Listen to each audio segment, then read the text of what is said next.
Imagine, if you would, a country that prides itself on being the home of the free.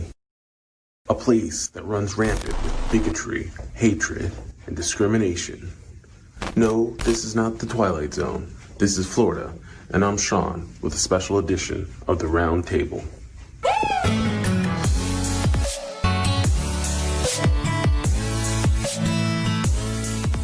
you doing today? Doing pretty good. Mr. Manley, you're running for Florida House Representative in District 94. Did you have a specific agenda in mind?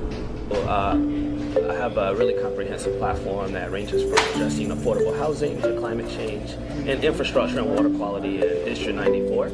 I also plan on tackling criminal justice reform, education reform, as well as combating climate change and sea level rise. Although there is a range of issues, one thing that stood out to me in particular is same-sex sexual relationships are still illegal in the state of Florida. Did we just say gay sexual relationships are illegal in 2020? That's right, that good old sexual healing is still a big no-no. To find out more, we did a little research.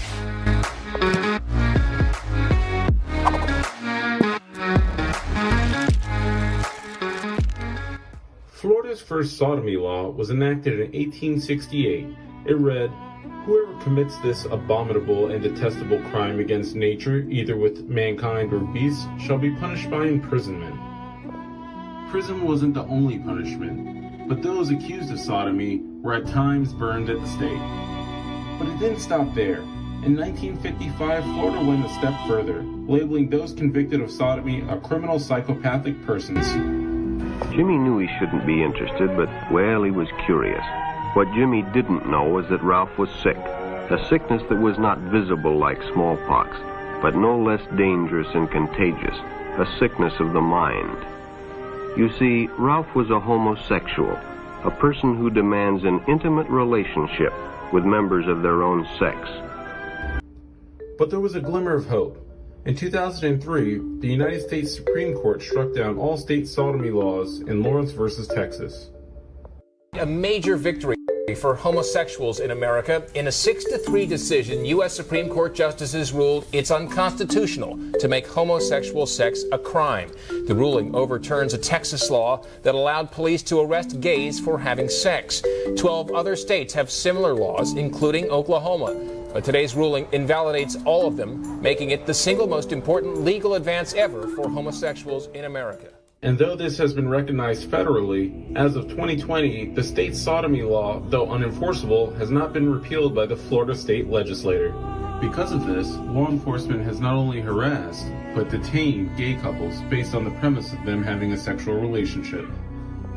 In October 2018, during a gay sex sting operation headed by a Florida Broward County Police Department, 13 men were arrested for having consensual sex.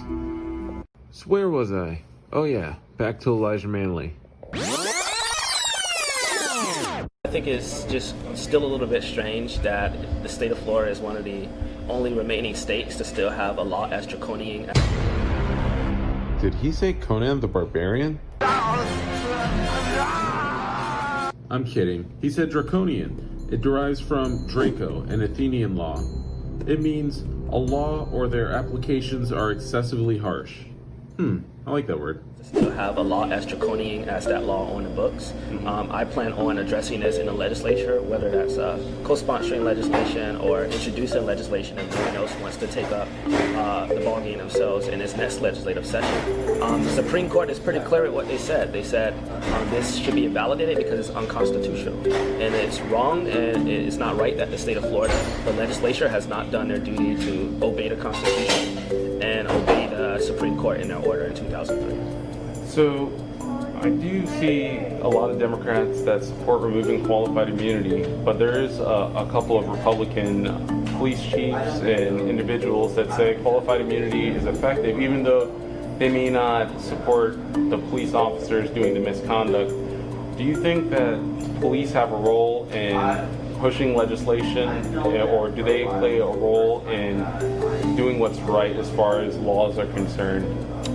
I think they do have a lot of power in the state of Florida through police unions already, and I don't think expanding that power is the smart move to make. I think what we need right now is people to look at this issue on its face. You have a system that allows cops who violate the law to get away with it, to not be held accountable, to not be held liable for the decisions they make as law enforcement officials. I don't think that's right.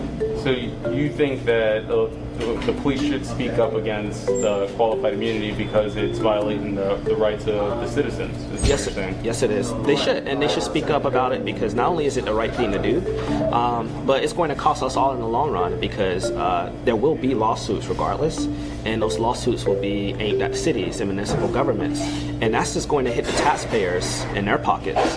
It might not hit the police, but I think there's a simple solution to this. When there is police misconduct and a lawsuit is brought forward, I think we should pay that lawsuit out of the police budget, out of their retirement. That's interesting because a lot of people say the way you can hold the police accountable is hitting their pocketbooks, and that would force them to do proper training and look for more qualified individuals to enforce the law. Do you agree with that? I think it will. I mean, at the end of the day, when it's hitting your pocketbook, I think you're going to start seeing a lot of changes, especially if we're taking that out of your retirement, we're taking that out of your pension. I think you'll see a lot of officers speaking up when there's misconduct. Well, Elijah, it was a pleasure talking to you and getting to hear your story. I hope to see you soon, and we look forward to seeing your campaign and seeing where it goes. We hope that you're the first state representative to be 21 years old or 20 years old. It's 20, right? 21. Okay, you look so young, But yeah, we look forward to following your campaign, and we wish you luck. Thank you.